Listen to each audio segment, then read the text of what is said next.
Um, my question was, why do we wake up fatigued? So the reason I took this picture of a baby is because these are our expectations when we go to sleep. So we think about like going to sleep, we get to relax, so we feel happy, we feel like the warmth of our bed, and we just want to, like they also say that term sleep like a baby, so I just thought that.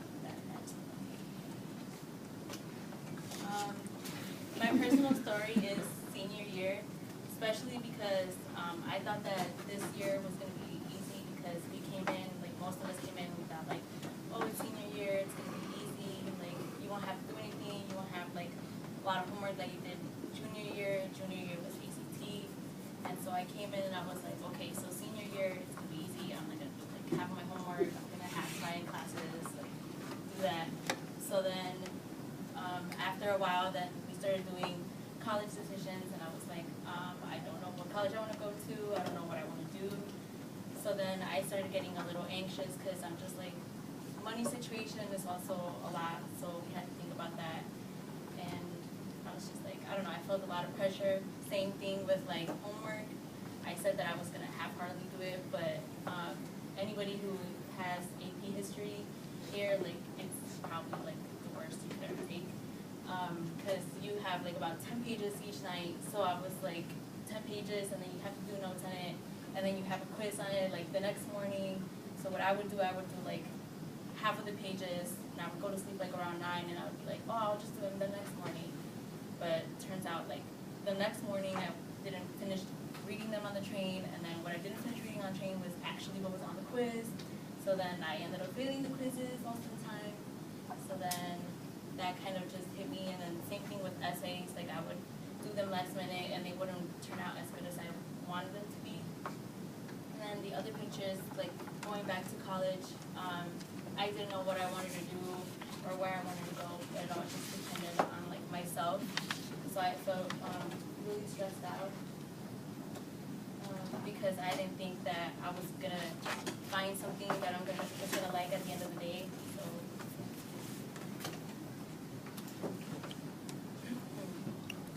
going back to what causes this is because since I was all stressed out, I wanted to go to sleep earlier, or I went to sleep even like later because I would leave everything last minute.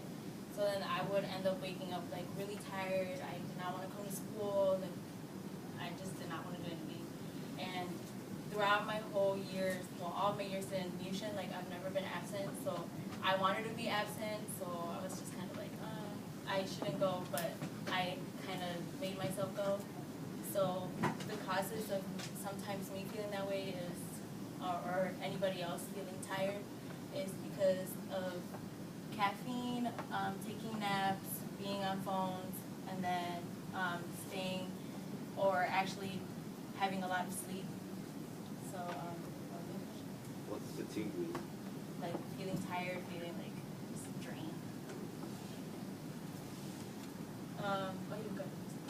Okay, so I have a friend, I don't know if you guys know her, Jasmine Carranza. She drinks coffee every morning, and she drinks coffee after school every day for Starbucks happy hour. And I don't know how she does it, but I don't think I could do that because caffeine makes me sleepy. But for her, she just feels that it makes her feel energized throughout the whole day.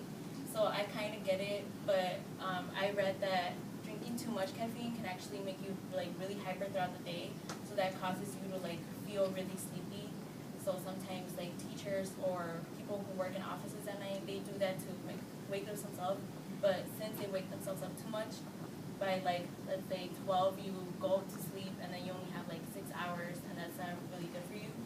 So also naps, naps aren't supposed to be good. Well, they make you feel good after a certain time, but they're not really recommended because you experience what's like a sleep inertia. So that's like the feeling of grogginess and disorientation, which like naps are only supposed to last about 10 to 20 minutes. So if they last longer than that, you experience sleep inertia because you're giving your body too much sleep or giving your body too much rest that it doesn't need.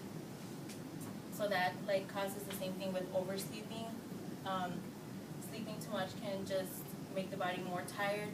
So then that's why naps aren't really recommended, because you just sleep too much, or you sleep at a certain time and then you don't sleep for that amount of like hours. So let's say like if I come out of school at 4 and I go to sleep like around 6 to take a nap and I wake up at 8, like I'm gonna be up all night because I mean I'm not tired, which is gonna be bad for the next day that I come to school.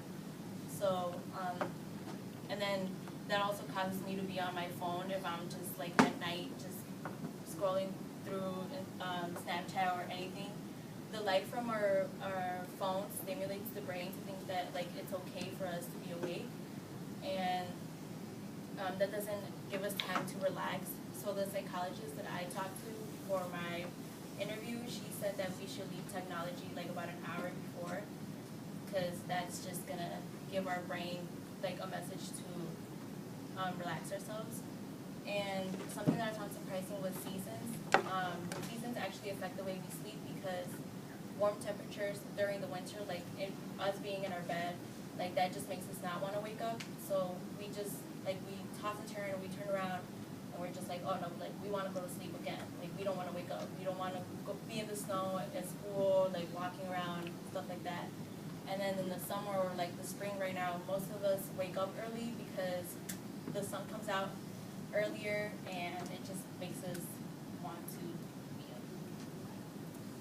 And then some solutions to the problems before are sunlight or replacing drinks and doing exercise.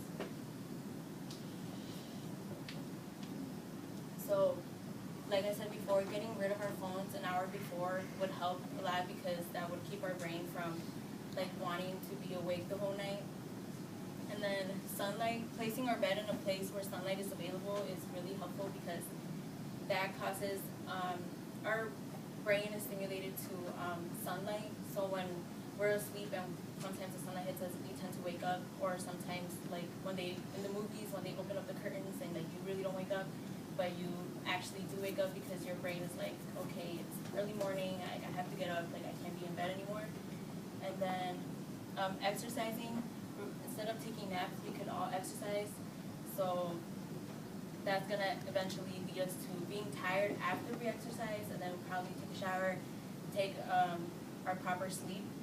And then planning a schedule is also really good. So let's say like if I come to school or anybody comes to school, doing your homework or finishing at like around 9, going to sleep at 9 and then waking up to 6, that will really help our body out, because we feel like our body is just going to be used to having a normal schedule throughout the day on what we need to do. So it's going to automatically like translate into going to sleep at a certain time and waking up at a certain time. Temperature is also a big thing. It's mostly recommended to sleep in a cool room, because if you sleep in a warm room, you might get too comfortable and then your body might not want to wake up. So sleeping in a cool room where you're able to wake up and then go to sleep properly is better. And then the thing with the drinks, replacing coffee with iced tea or water. Instead of having coffee, which actually wakes you up like caffeine, just drink iced tea, because then the ice would just help you get more energized without having all the caffeine that you put in the coffee. And then napping, if you want to do napping, you could do it, but it's recommended to just take smaller naps instead of taking like a 20 to an hour nap, because that just really messes up our sleeping schedule, and then that just causes us